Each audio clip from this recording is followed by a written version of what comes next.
Ladies and gentlemen, boys and girls, children of ages, non-binaries, and transgenders, because we don't discriminate. This is the Ultra Heelz Wrestling Podcast live from Bravery Studios, Bravery up. Clifton, New Jersey. Bravery up. I just happen to be Darth Messiah, the Dark Side Savior, always and forever, on his worst behavior.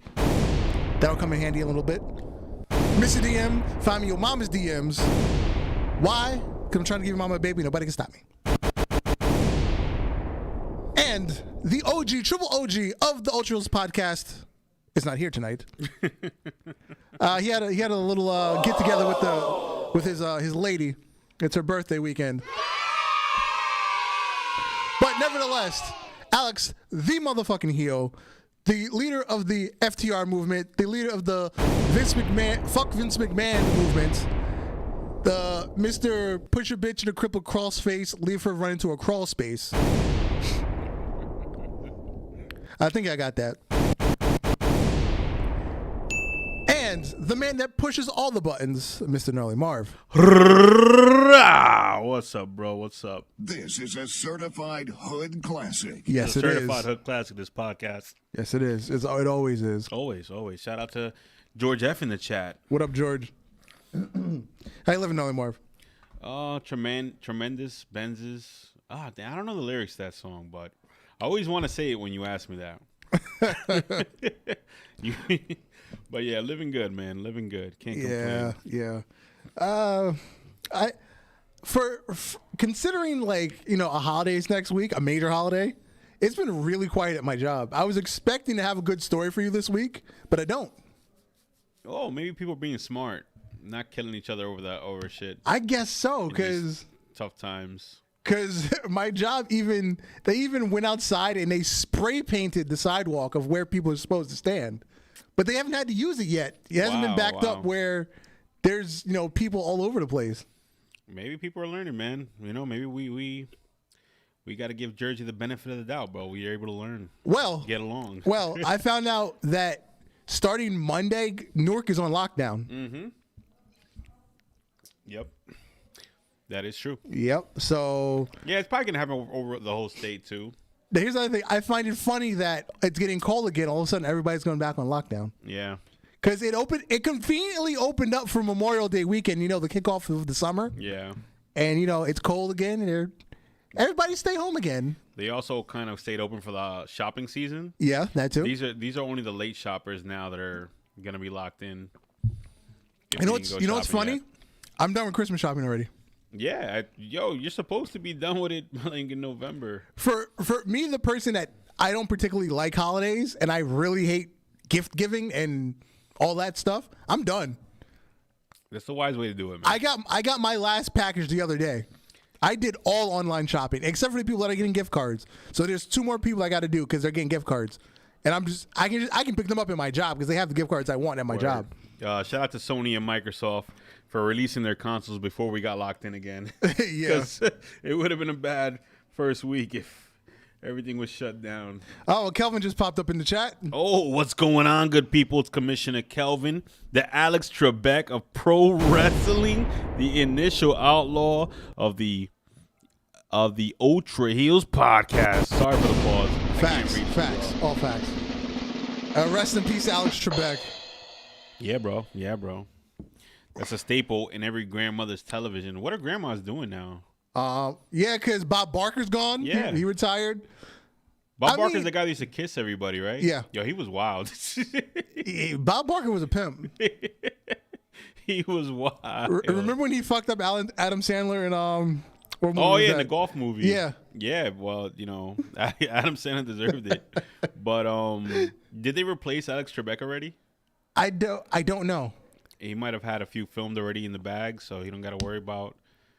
That's crazy. Because I do believe, like, early quarantine, they filmed that way out. So it makes sense. I don't know if they've burned all the episodes he's in. Because he was also sick. Because he had to take time off for chemo, and then he went back and did some more filming. I heard that they were gonna replace him with LeVar Burton. That's a safe. I think it would work. Yeah, I think it would work. Mr. Reading Rainbow. Yeah. On the educated show, that works. Yeah, I think it would work. They still have Wheel of Fortune. Yeah, Kelvin's right. Old people ain't gonna run out of stuff to watch because they still have Wheel of Fortune. Price is Right. Yeah, Price is Right. Is the Wayne Brady game show still on? The one that comes on before Price is Right? What show was he on? Let's Make a Deal, I think. Oh yeah, he's still on there. He's still on that? He's Okay. still there. I'm gonna start playing these Wheel of Fortune and Price is Right games on Twitch. I'm gonna make that my thing on Twitch, like game shows, games. I feel like it's an untapped market. I need to. You know what? If you competitively, I think it's an untapped market. Yo, competitively, that shit'll be fun. That shit would be fun, man. Let's play online. Because like Xavier Woods, he plays Uno every Wednesday. Yeah, man. I mean, anybody could join in. You don't need to be a pro athlete to play Uno. You know what I'm saying? I'm down. I'm with it. I just saw the commercial for Wheel of Fortune, and I was just thinking, it was a Switch version. I was just thinking, like, man, I need to play this online. Probably be a lot of fun playing with the viewers. Probably, yeah. Yeah, that's the other thing, because it's an interactive game, too. Mm-hmm. Exactly. So I'm so down for that. Word. Yeah. Word. Friendly Feud still out there. Steve Harvey's still the host, right? Yeah. Yep. Yeah, man. Just staples of every old person's household. Yep. Still around. So, you know they call me Darth Messiah, right? I've heard. Why do they call me Darth? Because I'm the dark side savior. Meaning I am a Sith Lord. Yes. And we're going to take a little interesting turn in today's episode. We're going to talk about Star Wars. Oh. Because Mercedes Varnado, a.k.a. Sasha Banks, was in this past week's episode of The Mandalorian. This week's episode was called The Heiress. It's Chapter 11, Season 2. The Razor Crest, the ship that the Mandalorian is been flying around in, he's taken some damage, so he had to land on a random planet to get it fixed. Bo-Katan, who was featured in Clone Wars, the cartoon. Yeah, I believe that's where she was introduced. Yeah. She appears in this episode, and Sasha Banks, who plays Koska Reeves, is the henchman of Bo-Katan. Mm-hmm. So yeah, the Mandalorian came across, as usual in every episode, somebody trying to steal the child. So in exchange for information for, trying to find more Mandalorians or to find the Jedi, because that's the whole gist of this whole thing, to find the Jedi to deliver the child, because that is the way of the Mandalorian. They helped him out, and Sasha saved the child from the people trying to attack them. So Sasha wasn't a Sith Lord, because I haven't watched the episode yet. No, she's a pseudo Mandalorian herself. Oh, okay. Because the trailer made her look like a Sith Lord. Yeah, because when you first see her, she's just like standing off like in the distance, like in like a I guess you call it like a what do you call that? Like a harbor, right? It was like a harbor. Yeah, but it was like shops or whatever, like little like shops, little marketplace. Yeah, marketplace. There you go. Because she was just standing off in the corner. She had the hood on. Yeah. So, but then later in the episode, after Mando meets Bo-Katan, and they're talking or whatever, and he gets attacked. She starts giving him information, because Bo-Katan herself is a pseudo Mandalorian. She's wearing the suit, but she doesn't follow the way. She doesn't wear the mask, right? Yeah, she doesn't follow. Well, she takes it off. Yeah. Because you're not supposed to take it off. That's part of the way. Yeah. It's the creed of the Mandalorian. Yeah. So she takes hers off, and then like right after, Sasha Banks takes hers off. Okay. And she reveals herself to be the ally of Bo-Katan. My first question is, how is her acting in it? I haven't seen it. It was very little. I think she had 5 total lines. Okay. Because when she picked up the little crate that that baby, we'll just call him Baby Yoda. His name's not officially Baby Yoda, but I'll use Baby Yoda. When she picks up Baby Yoda and gives it back to Mando, she says something there, but she still had her helmet on, so she wasn't really acting. It was just she just said a line. That's my only fear when I see wrestlers try to break into the movie and TV industry. It's like, what's their acting going to be like? Because The Rock's acting was bad at first. Oh yeah, really early, yeah. Bad. Scorpion King, yeah. Yeah. Yeah. Oh boy, Scorpion King. Really bad. Even Stone Cold, he barely gets talking lines in movies. Yes, Stone Cold in The Longest Yard was good. Yeah. Actually, all of them were good. But he played himself in Longest Yard pretty much. Basically, yeah, because he was just a badass. Exactly. But when he was in Expendables, they didn't even give him speaking lines. Oh yeah, that's right. People forget that Stone Cold was one of the henchmen in the first Expendables. Yeah. So it was Stone Cold, and it was that UFC fighter. I forgot his name. Somebody that isn't that famous anymore. They were the two henchmen of. I want to say. I don't even remember, but yeah. Point is, wrestlers don't always transition well. The acting doesn't really. I don't know. They don't do too well acting wise. Yeah. So she had like another line later on where. They were just like shooting the shit or whatever. So she seemed a little stiff, but it wasn't like noticeably bad acting. If you know what I mean. Okay. You could tell she was out of place, but it didn't. You could just let it go. Yeah. Well, hopefully this leads to more acting opportunities for her. Yes. Hopefully. Yes. And while we're on the topic of Sasha Banks. This Sunday at Survivor Series, she will be taking on the one, the only Asuka in the women champion versus women champion match. Because I still don't understand how in the last several years Survivor Series has just become brand warfare. It's a really wasted concept. They could do so much more with Survivor Series. Like have meaningful team feuds like on NXT with War Games. It's a meaningful team feud. That's what I was going to bring up too. Why can't they do that on the main roster and have a meaningful team feud? Like it should have been Retribution against the Hurt Business. That's what it should have been. That should be your Survivor Series match, but you know. So yeah, it's Asuka versus Sasha Banks. I see Asuka winning by DQ. I feel like Bayley will come back to haunt Sasha and I'm not completely sure if they completely done with Bayley Sasha.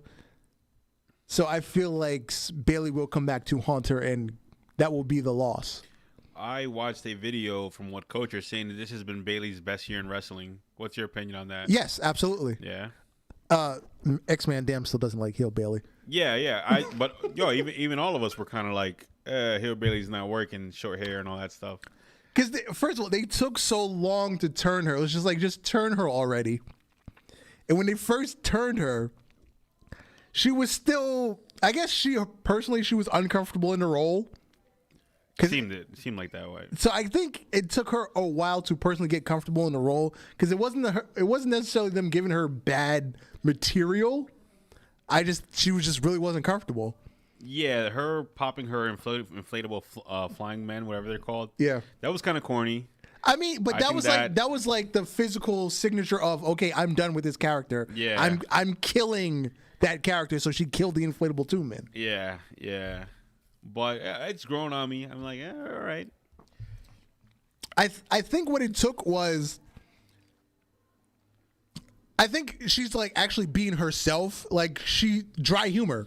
Yeah. Because like when I see like real life clips of her, she's a dry humor kind of person. So when she's delivering promos, she has to do it dry humor style. I can dig it. Yeah. So yeah, Asuka wins either clean or Sasha getting screwed, but Asuka wins because this is a babyface versus babyface match. So something weird has to, in my opinion, happen. And then for our mid-card champions, Bobby Lashley, the United States champion, in my opinion, will dominate Sami Zayn, the Intercontinental champion. Because if you go back to when Bobby Lashley first came back to WWE in, what was that, 2018, they had this ridiculous feud going where Sami Zayn tried to do a "This Is Your Life" promo, and he brought out these random fat women and saying it was Bobby Lashley's family.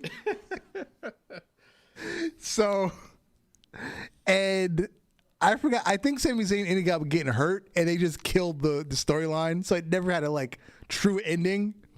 So I'm gonna say Bobby Lashley just crushes Sami Zayn, as like a throwback to that little thing they had going once upon a time. Where are we next? Tag teams.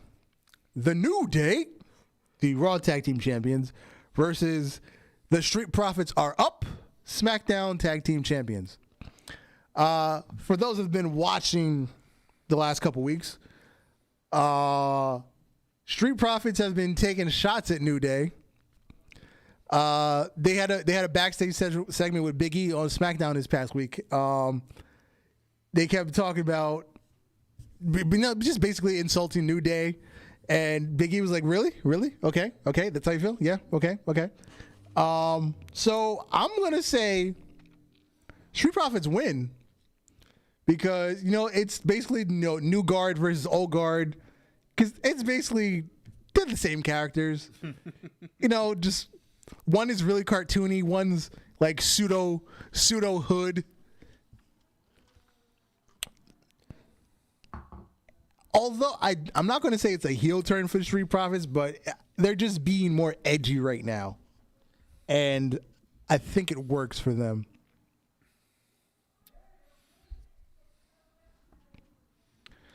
Moving on to the actual Survivor Series matches, the men and the women's match. As far as the women's go, this, as we talked about last week, Mandy Rose broke her arm. A lot of people are trying to blame on Nia Jax, but in this one, I'm saying Nia Jax didn't hurt her. Mandy Rose fucked herself. So they also removed her tag partner, Dana Brooke. So now Lacey Evans and Peyton Royce are on Team Raw to join Nia Jax, Shayna Baszler, and Lana, who has gone through table number 9 this past week on Raw.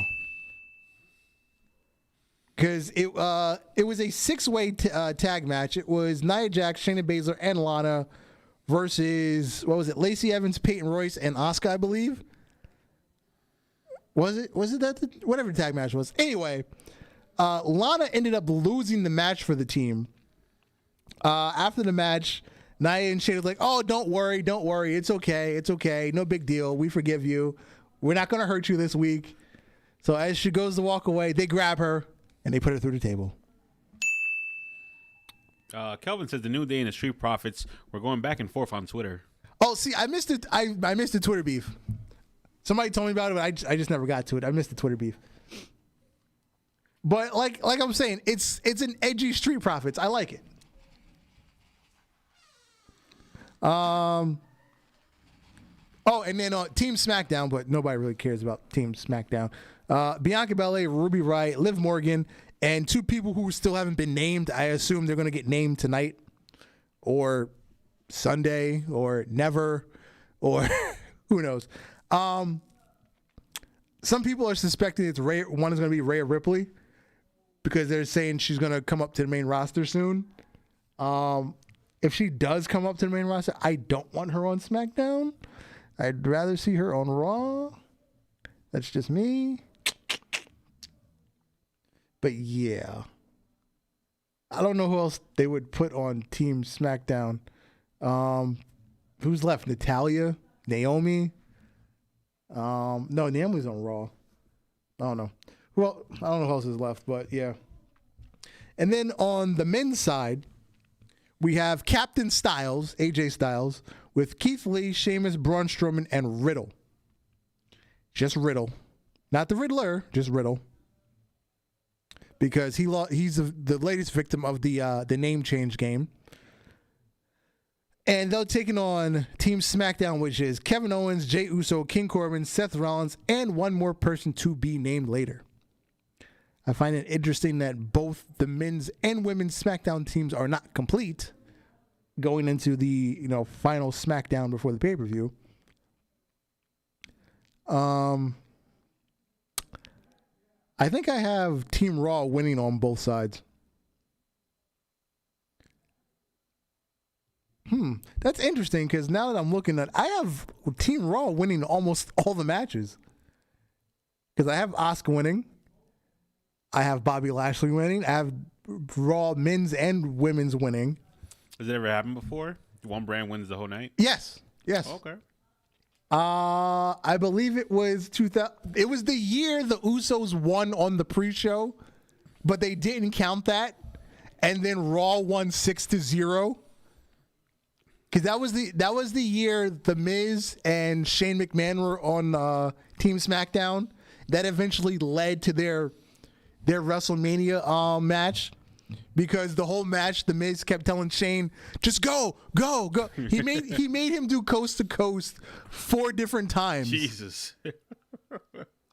And he made him do the elbow off the turnbuckle to the announce table in that one match. Jesus. So that The Miz just over encouraging Shane McMahon, and then they became tag champions, and then they lost as tag champions, and that led to their WrestleMania feud. I believe that was 2018. Calvin says Captain Skipper. Yes, Captain the Styles. Skipper. Don't you mean Captain Skipper? Yes, because Riddle gave everybody nicknames. I forgot the nicknames. Keith Lee is Bro Lee, not Broly. It's Bro Lee. Because his last What do you gain from that? His last name's Lee, and Riddle calls everybody Bro, so it's Bro Lee. What do you gain from That's that? the only one I remember is Bro Lee. The leap of faith, says Calvin. Yes, leap of faith. Yeah, he made Shane do 4 times in that one match. Oh, and the last time he did it, because Roman Reigns was on Team Raw, Roman Reigns speared Shane in the midair on the leap of faith. Jesus. I'm sorry, coast to coast. Leap of faith is the elbow drop. So yeah, I have Raw winning 4 out of 5 matches that we went over so far. Street Profits is the only SmackDown I have winning. Now, main event. The WWE Champion Drew McIntyre taking on the Tribal Chief and Universal Champion Roman Reigns. I'm not sure. I don't know if Drew wins, Drew loses, but I see Jey Uso and Sheamus getting involved.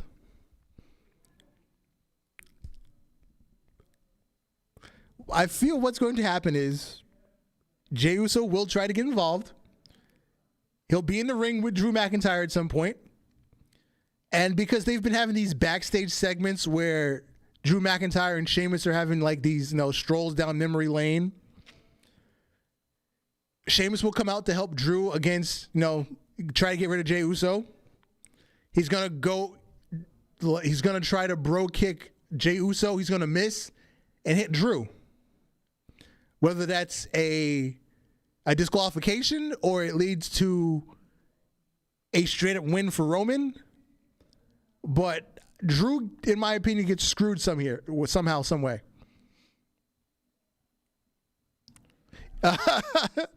Kelvin said Sheamus is called Fireface by Riddle.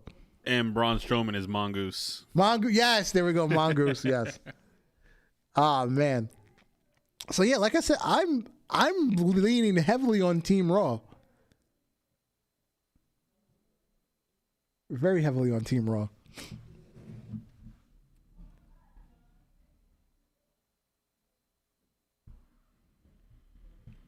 Scroll. There we go. I do not think there will be any pre-show matches this year. I didn't see any extracurricular activities going on.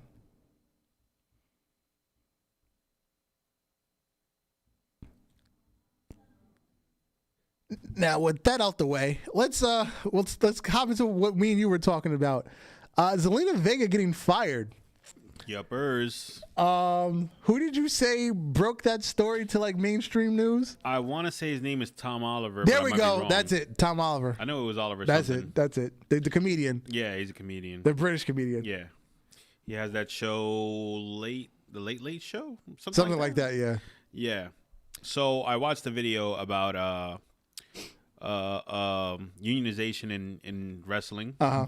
And I thought that Vince was the only one that wasn't unionized. I didn't know it was the entire industry, which it is the Darth entire, just put me on. The entire earlier. industry. It's more like depending on where you work, it's how well they're willing to treat you as a person as opposed to an asset.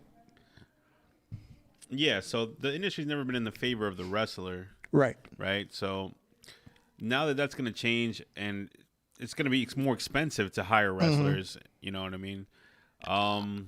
Something I didn't mention to you earlier, because we were talking about how things used to work in the territory days. Yeah. Once upon a time, you didn't even get a contract. You were on a handshake deal. You were literally on a handshake deal. It was, show up for me, I'll pay you $100 for every show. Yeah. Until I don't need you anymore, or until you do something stupid and I'm kicking you off my show. It's like Vince, like, legitimized the industry, but then he also kept some of the elements that were still in favor of the owners. Like the independent contractor. Exactly. He was cool with, taking over the whole capitalist thing, because the whole territories thing is a socialist concept. Right. So he went into it with a very a capitalist concept. Yeah, capitalist concept, and but he still kept some of these old school, business ways of business. It's crazy. It's that way. Publicly traded company, and all the talent that works for you doesn't officially work for you, but yet you control everything they do in your business and outside their business. Yeah, how is that not an employee? It's a raw game. It's not cool at all. Yes, there we go, Kelvin. A hot dog and a handshake. Jesus. That's what you got back in the 60s and 70s. You got a hot dog and a handshake. So what do you think is going to happen to the industry if they do unionize? Are they going to be less wrestlers hired because now we're having less? I mean, we're paying a lot more to have these wrestlers to be here. I feel like the wrestler will still get screwed in the long run, because we're just going to take the money out of your contract. Yeah, that's what it's going to be. It makes sense. You want us to pay for your travel and your expenses and health insurance and retirement plans? Okay, we just won't pay you as much, or not hire as many wrestlers. That too. That's what I was thinking. Because WWE will go from 350, 360, probably down to 150. 150. That way, they're still making the same amount of money every year. But because if you look at it that way, okay, they keep talking about, people are just going to leave and go to AEW. Still, AEW still has to come up with this money to pay these people. Yeah. All those benefits and whatnot. Because to me, that's the one I forgot who I was listening to. It was some sort of like financial advisor. The one out WWE has, if this like somehow goes to like some sort of litigation, why are you picking on us? Why are you not telling the whole wrestling industry this is against quote unquote labor laws or whatever? And yeah, if they obviously if they focus on the leaders in the industry, it'll be like it'll be an avalanche down to a snowball effect. Yeah. On the smaller companies too.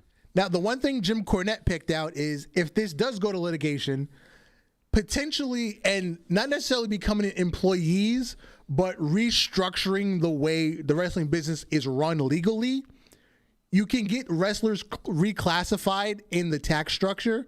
That's the one thing that will benefit them.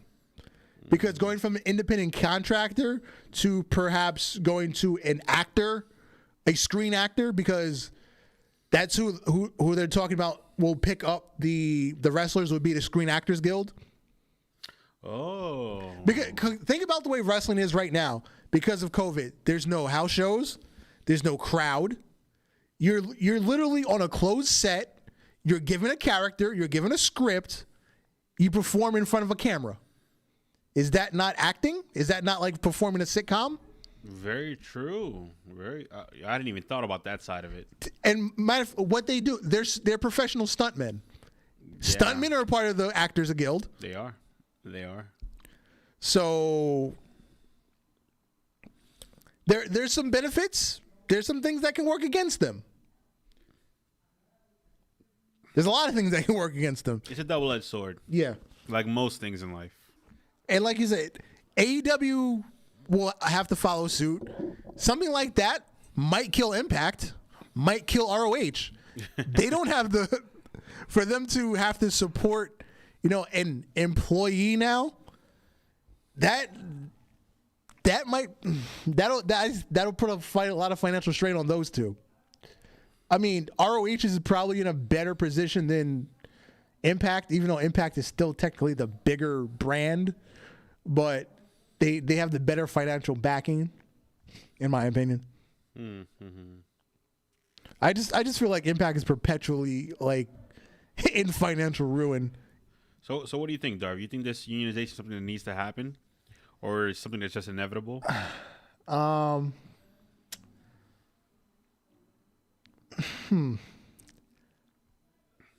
Here we go. I don't know. Because like we just talked about, there's so many pluses and negatives for the wrestlers and for the powers that be. Mm-hmm. I feel like it's just going to get messy to the point that it doesn't benefit anybody.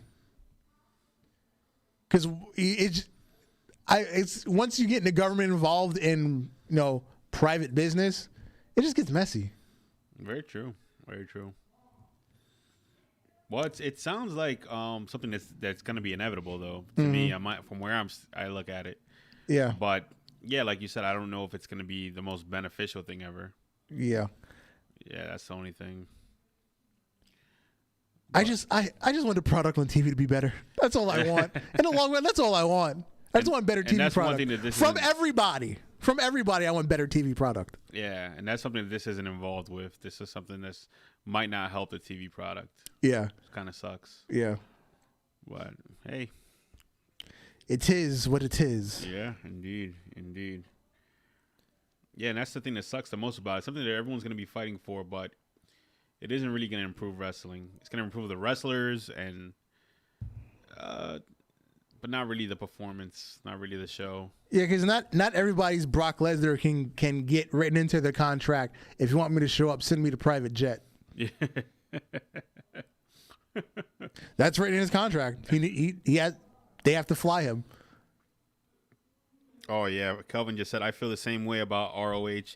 They are low key financially ruined. See, that's the thing. ROH they have problems, but you don't know about them as much. Valador says it may not be better, but Vince brought this on himself. Yes, he did. Yeah, he set up the industry to be a more legitimate thing, and I'm surprised it took this long for this to happen.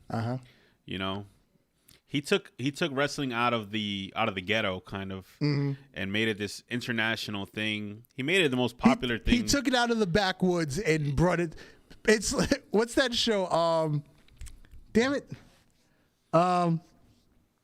I hate when I blank out on good ideas. The Beverly Hillbillies. Yeah. That's basically, he took them out the backwoods and made them Hollywood. Yeah, exactly. Because it started in the South. It was, like hot dog and a handshake. That's what it was. Yeah. It was just a bunch of good old boys wrestling. And now they're a Fortune 500 company. Yep. They have to answer to the board. They have to answer to stockholders, shareholders, whatever you want to call them. Surprised it took this long. That's crazy. For it to become like a topic of conversation or a common topic. There's a HR department now. You can't do certain things backstage that used to just be, good fun. So you can't do anything that JBL would do. You can't randomly pull your dick out, especially when the women are around. Yeah, man, it's wild. Because you'll never get another Sonny or Mickey James or Melina. Word. Because apparently they've screwed everybody in the industry. Yeah. I'm never gonna forget the story Sonny told on what is it, Kayfabe Commentary, I believe it is. Because basically the episode was about dicks. All the dicks she's seen. I think I saw pieces of it, and it's like, yo, you think she's making some of this shit up? Because he says, at this point, she's seen everyone's dick, bro. Yeah, and I'll never forget because she was talking about Viscera. She was like, when he pulled it out, it just kept rolling down his leg. Big Daddy V. Yeah. And of recent, I think within like the last 5-6 years, she was dating Dolph Ziggler for like a couple months, and she was like, I've never met somebody that had as much sex as Dolph Ziggler. Like he would go for like 6-7 hours every day. I believe it. Kelvin said WWE doesn't need another Sonny. God no. God no. God no. Who would be the Sonny of this generation? Anybody hoeing back there? Any stories? That's okay. That's another. Okay, back to modern wrestling and having an HR department. Everybody now is in a committed relationship. Yeah. You don't see just random hookups happening, or you don't hear about random hookups happening anymore. Yeah. The Wild West days are coming to an Yeah, end. because either you're dating somebody in the industry, whether they're in your company or not, or you're married to somebody that your high school sweetheart. Mm-hmm. That's basically what everybody is doing right now. Yep. You find a random single people like Big E, who is at one point trying to shoot his shot with Becky Lynch's mother. Jesus. That was at like the height of the man gimmick, because Becky Lynch brought her mother to like some interview or whatever, and like they had taken pictures and she put it on Twitter. So then Big E takes a picture of himself sitting on his couch with his iPad with rubber gloves on, like dishwashing gloves. What the fuck? And it's him just staring at the picture of Becky Lynch's mother. What the fuck? Yo, Big E's hilarious, bro. Yeah. He's hilarious, Yeah. bro. Correct, Kelvin. That's why Dolph Ziggler is the show off, because he has sex for 6-7 hours a day. Yeah. Every day. Yeah, Sonny don't even look good no more, bro. I'd hit it. Maybe for the stories I can tell afterwards. You know what? Hold on. I probably haven't seen a actual picture of her in the last 3-4 years. But when she was doing interviews I was talking about, she still looked good. Or when she was doing porn a couple years ago, she still looked good. The last time I saw her in a YouTube video, she was kind of sloppy looking. Okay, so maybe she has fallen off. Yeah, she wasn't looking too good last time I saw her. Definitely wasn't looking that good. But what am I saying? I'd still hit it. I don't know. Really random story I came across this week. JT on the death of his longtime tag team partner this past year, Shaq Gaspard, he said he should definitely get the Warrior Award from WWE. The Warrior Award is given out at WrestleMania every year. It's like a feel good kind of story thing. That's what I was gonna say. Like, it's not really like. He said he definitely should get it. I don't know what's a bigger heroic act than putting his life on the line for his own son. But honestly, he would have done it even if it was another child. Hell, even if it was me, he probably would have done the same thing. Wait. Apparently, Big E's gonna be in Gears 5. Is that what Valdor's saying? I believe all of New Day is in Gears 5. Wow. Because I keep seeing pictures of the three of them as Gears characters. So I do believe all of them are in Gears. Yeah, Kofi and this guy don't look big enough for that game. They got like some big ass people in that game. You play as a freaking freight train in those games. Kelvin also says Sonny doesn't smash black guys. Correct. Wait, if you saying that Viscera pulled this thing out on her. They didn't smash? Well, she says she doesn't do black guys, but Yeah. again, she's seen everybody's dick, so Yeah. I'm sure she's rubbed or sucked something somewhere. I watched a video on Shawn Michaels and the British Bulldog Okay. when they did an international show. And British Bulldog went on British television and told everyone he was going to win, and he was going to win it for his sister that had cancer because Vince told him he was going to win it. Right. You know? And then turns out that on the day of, they changed their mind and decided to let Shawn win it. Right. And it was Shawn's idea. Shawn went to Vince and convinced him to let him win. And it just was the most heartbreaking thing ever. Shawn Michaels always got his way. He's an asshole, man. Yeah, he is. He really an is. asshole, bro. Yo, he said British Bulldog was in a state of depression for that long after that. Mm-hmm. Kelvin just said Batista and New Day are in Gears 5. Yeah, wow. Yeah, it makes sense. I can see Batista definitely in it. Yep. What else did I just randomly see? Oh, New Japan has signed a deal with Under Armour for apparel. Okay. Yeah, they have a sponsorship with Under Armour. New Day are going to be DLCing Gears 5 multiplayer. Okay, so they're not going to be in the story or nothing. Sounds good. Sounds good. Never been a Gears guy. I had part 1, but never played much of it. And I'm surprised they're still making them. Surprised. Yeah. Let me run across SmackDown really quick. I covered most of it in previewing Survivor Series this upcoming Sunday. The main of here's another reason why I think Jey Uso will get involved. The main event to SmackDown was Drew McIntyre versus Jey Uso. Obviously, McIntyre won. But Roman Reigns was ringside, and he stared McIntyre in the eyes as he pinned Jey Uso. So, like I said, I have a really big feeling Jey Uso will be involved in this match come Sunday. Also, we had Sami Zayn defeat Apollo Crews in an impromptu Intercontinental title match, because that's what we do now going into Survivor Series. We have a bunch of title matches just so we can't be too sure who the champion is, but, you know. We had Carmella attack Sasha Banks again following their women's title match from the week before. And Otis and Dolph Ziggler are going at it again, even though Mandy Rose is no longer in the picture. But they're still having this little feud going.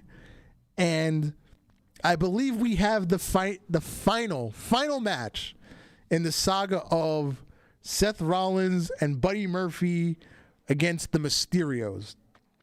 It was Rey Mysterio versus Seth Rollins, a no-holds-barred match. Obviously, Dominic got involved. And this week, Murphy is back on the side of Seth Rollins. They were in the same corner. Eventually, Murphy stepped into the ring in defense of Seth Rollins, but then turned around and kicked him in the face and helped Rey Mysterio get the win. And he shook hands with Dominic and Rey following the match. And we still have this creepy love affair between Murphy and Aaliyah Mysterio. Very creepy. Liv Morgan won her final, won her way into the Women's Survivor Series in a 4-way against Tamina, Natalya, and Chelsea Green from NXT. Not sure why Chelsea Green was in the match, and I do believe she's now injured. Oh yeah, I'll get to that one, Calvin. That one's coming when I get to AEW. Yeah, then, like I said, the main event, Jey Uso versus Drew McIntyre. And moving over to Raw, Monday Night Raw, Drew McIntyre once again was in the main event, because we're trying to push Drew McIntyre again. This time, he had a match with Randy Orton for the WWE Championship, and he won it back in the middle of the ring. 1, 2, 3.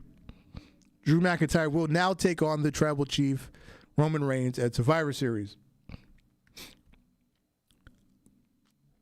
And as we were saying earlier, it was Asuka, Mandy Rose, and Dana Brooke versus Nia Jax, Shayna Baszler, and Lana. And Lana lost the match, and Lana got put through table number 9. Gotta love tables. Where's Devon when you need him?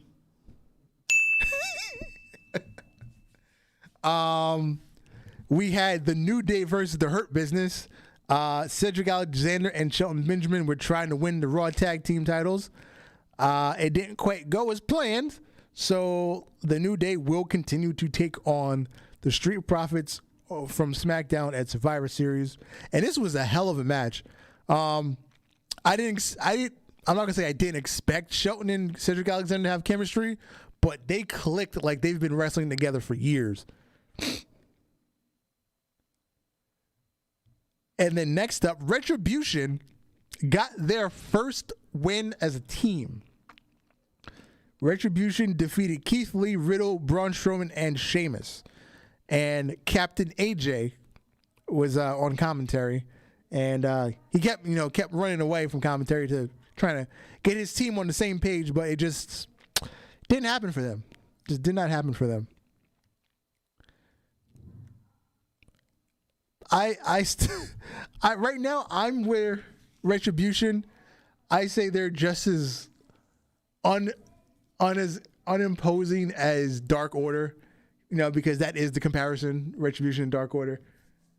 Dark Order has at no point in my opinion been intimidating. I was starting to like them at one point, when Brody Lee was at the height of his importance. But now Brody Lee hasn't been on TV in probably a month or whatever it is. And, all the minions have become comedy characters. John Silver's probably the funniest guy on AEW right now. Naturally funny.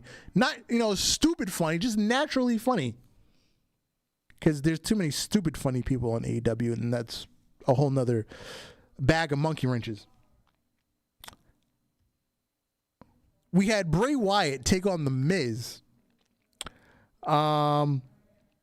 Because in the Firefly Funhouse, we learned to spell Miz. No, I'm sorry, we learned to spell jackass. And jackass is spelled M-I-Z. Because The Miz is a jackass. Yeah, I see. A quick side story there. Yo, for about 20 years, I always thought that it was Miz in that Dave Chappelle skit, The Real World. Tell me I wasn't alone. It does look like him, yes. I thought that because I know Miz came from. He was on the Real. He was on the Real World, New York 2, I believe. Yes, and for the longest time I thought, all right, Dave picked him out of that show and had him come on his show. Turns out it's just some guy that kind of looks like him, is a little bit chubbier. I always thought that was Miz on that show. No, he's an actor. I've seen him in other stuff. He looks like the Miz. Yeah, he got like the same hairstyle he had at that point in time. Because if you watch enough of the Chappelle Show, you see him pop up in other skits. Yeah. He uses like actors recurrently in other skits and stuff. But for the longest time, I always thought that was the Miz on that skit. I can see where you got that from. So I'm not. I can't blame you on that. I always thought that was him. I always thought. Yeah. That skit's hilarious too, by the way. Correction, I did have sex with your girlfriend. What was the guy's name? Ajax? And his friend came out of, Ajax just got out of jail. He's going to be sleeping in this room for Yeah. It's like, no, Tyrone, you did have sex with me. Correction, I did have sex with your girlfriend. Yo, and they stabbed his dad. Oh, that shit was funny. I forgot about that. Yo. Oh, they stabbed his dad and ran a train on his girlfriend. Yeah. Wow. Like I said, longest amount of time, I always thought that was the Miz on that. Wow, yeah. Longest amount of time. That's rough. All right, let's hit the Wednesday Night Wars. We kicked off the night with North American champion Leon Ruff in a rematch against Johnny Gargano, and the match ended in DQ because Damian Priest didn't think Leon Ruff could hold his own, so he punched him in the face. He said, "This is gonna hurt, kid." Punched him in the face, giving Leon Ruff the win by DQ because he just wanted to straight up screw Johnny Gargano. So instead of attacking Gargano, he attacked Ruff to give Ruff the win via DQ. And later on in the night, they had a three-way scuffle between the three of them. So I assume at War Games, it's going to be Leon Ruff versus Johnny Gargano versus Damian Priest. And at some point, Mr. Regal's going to say, War Games again. Even though it's not a War Games match, but he says, there's a gif of him now just screaming War Games like from every year he's ever had to do it. To continue the the feud between Dexter Lumis, Cameron Grimes, and Zombies, they had a blindfold match so that way Cameron Grimes cannot be scared of potential zombies. But Cameron Grimes ended up attacking the ref instead of attacking Dexter Lumis, because he kept running around the ring trying to grab people. He finally grabbed somebody, and it was the ref, not Dexter Lumis. And eventually they both took their hoods off, and they were no longer blindfolded, and the match ended in no contest. I now have a multiple women with colored hair rule. So I will be skipping Candice LeRae, Indy Hartwell, Kacy Catanzaro, and Kaden Carter match. Too many women with multiple colors of strange hair. Oh yeah. Backstage, Leon Ruff slapped Damian Priest. That was the receipt for punching him in the face. And as me and Alex have been talking about recently, Kushida, they're giving Kushida the biggest fucking push. He now has a win over Arturo Ruas. I think he's on like a 12-match win streak or something like that. And every match, he just looks like a beast. He's beaten even in like the extended matches that go on for a long time, he's still just beating on people over and over and over, and he looks impressive. The next match, oh yes. Why is Tony Storm so thick? My lord. Yes. There we go. Yeah, Tony Storm and Ember Moon took on Dakota Kai and Raquel Gonzalez. I really like Raquel Gonzalez, even though she hasn't really done much. She plays her role well as the muscle for Dakota Kai. But Tony Storm and Ember Moon won nonetheless. We had Timothy Thatcher pick up a win. We had Io Shirai defeat Rhea Ripley. And here's another reason everybody thinks Rhea Ripley is set to come to the main roster, because she lost her the match that she earned. She lost it cleanly. And for the quote-unquote main event, our NXT champion Finn Balor has returned. He came back to address the audience about his his health following his broken jaw after the match with Kyle O'Reilly at TakeOver 31.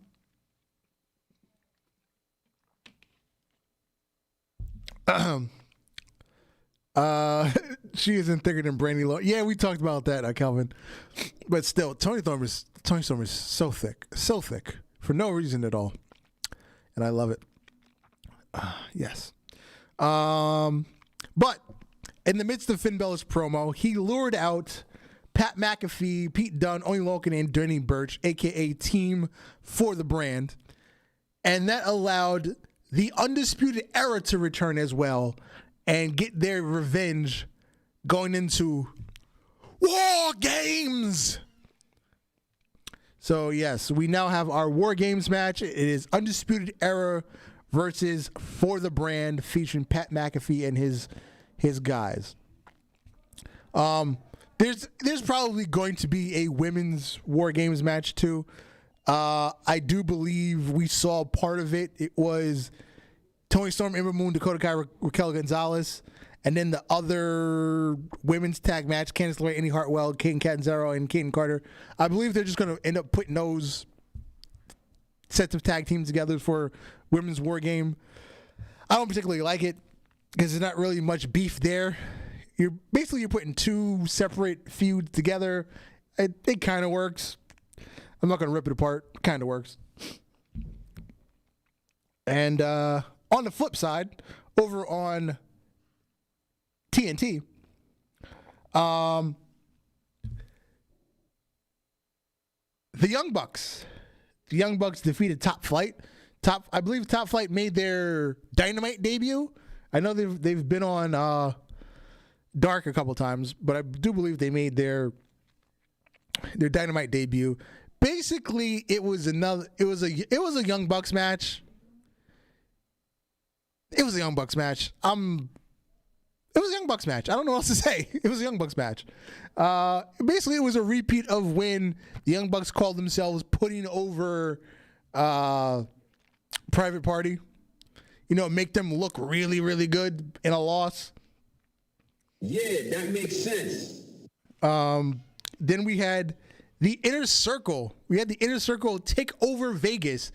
It was basically all knockoff of the Hangover, because they ended up in a trashed hotel room, except for nobody had their thumb cut off or had a face tattoo.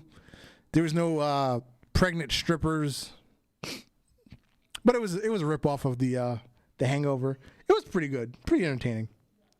And yes, Moxley, Mr. Moxley, the AEW champion, in his promo, talking about his upcoming match with Kenny Omega, he revealed he's got a pregnant wife at home. He just threw that in there and he kept talking. Renee Young, formerly Renee Young, Renee Paquette, that's her real last name. Renee Paquette is pregnant by her husband, Jon Moxley. They will be expecting a baby.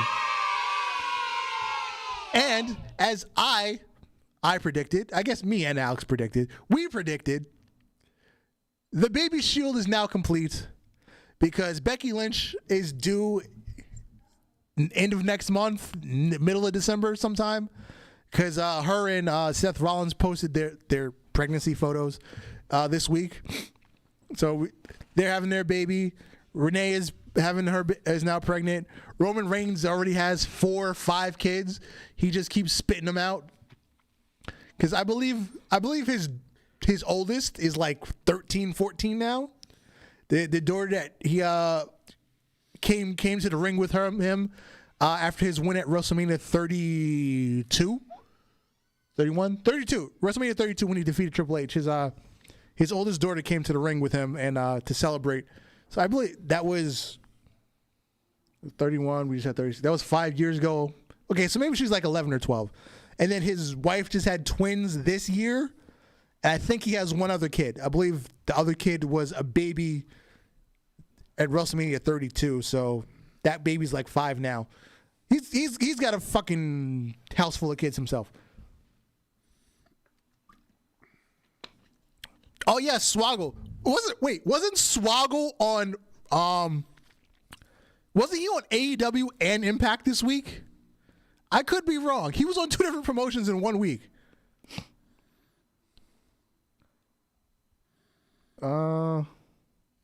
Says Renee Paquette thought she was texting Jon Moxley, and turns out she was texting Bailey.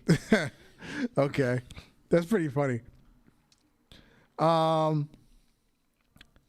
Back to Dynamite.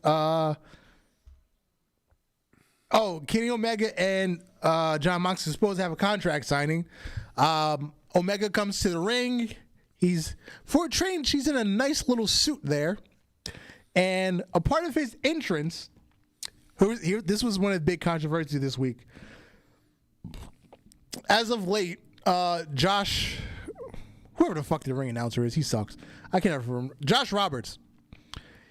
He made the announcement that Kenny Omega is a Wrestling Observer Hall of Famer. So the internet is now split on how the fuck did Kenny Omega, while still in an active career, get into the Wrestling Observer Hall of Fame.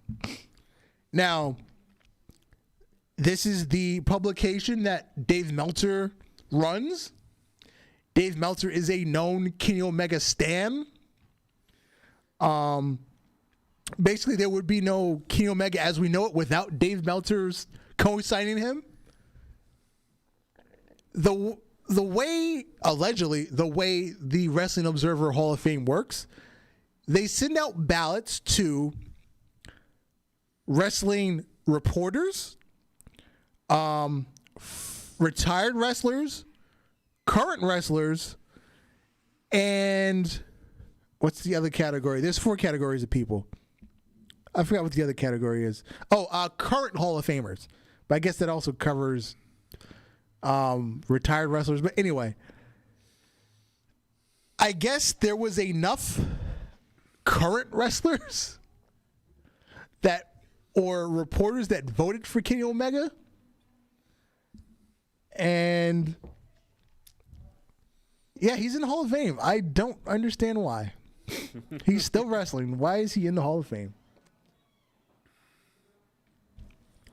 Yeah, that pretty much covers the week. Oh. Well, no, I'm sorry. That was last week's. I was going to say the Jade Cargill and Brandy. That was last week's episode. But yeah, that there's a I guess it's more of a joke than seriousness. But everybody's saying when Brandy ripped into Jade Cargill, it was apparently one of the best promos in wrestling history. So Brandy has gone from like the laughing stock of why is she always forcing herself to be on TV to she now has one of the best promos ever. I mean, it was kind of stereotype, but it was pretty awesome at the same time. And we had Will Hobbs turn heel on Darby Allin. Team Taz was attacking Cody and Darby Allin, and out came Will Hobbs because he usually comes to help Darby Allin, but this week he turned in. He ended up beating up Cody and Darby Allin, and he is now officially Team Taz. And I think I will leave it right there. I think I've covered all my news. Hold on. Let me see if Alex sent me something else when we were talking earlier today. Nope, that covers it. So I have been... Hold on. Kelvin said Hornswoggle was at Turning Point and he had a match against Brian Myers. There we go. That's what it was. I have been Darth Messiah, the Dark Side Savior, always and forever on his worst behavior. And my main man, who's he's on the beach with his feet out with his woman. You know what niggas come from when he's got his feet out with his woman. Alex the motherfucking heel. What up, DX? How you living? Good night, Nolly Marv. Peace out, bro.